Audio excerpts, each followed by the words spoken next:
اور سخن ساز کا شکریہ ادا کرتا ہوں جس نے اس کے لیے مجھے دعوت دی اور مجھے اس قابل سمجھا کہ میں آ کے ان پہ کچھ بات کر سکوں۔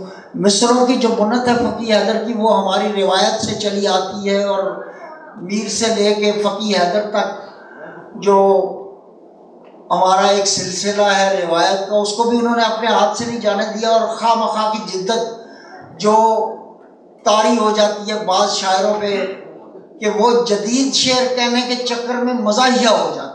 انہوں نے روایت کا پورا احترام رکھا ہے، اور لفظ کی صحت کے بارے میں وہ بہت کانشیس ہے۔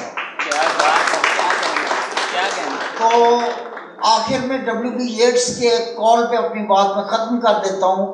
انہوں نے یہ کہا تھا کہ you cannot give a body to something that moves beyond the senses unless your words are as subtle, as complex, as full of mysterious life as the body of a flower or of a woman۔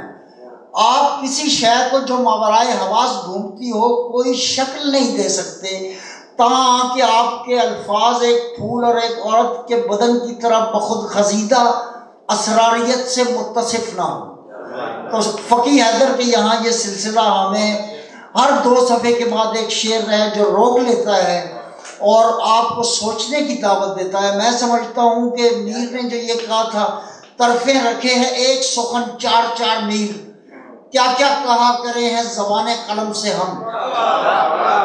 تو وہ غالب کے سلسلے کی صورت میں سلطنت دست بدست آئی ہے، جامع میں خاتم جمشید نہیں۔ تو یہ سلطنت جو ہے یہ فقی حیدر پر کے پاس دست بدست آئی ہے، اور اب ان کے حوالے ہے اور انہوں نے اس کی حفاظت کرنی ہے۔ بہت شکریہ۔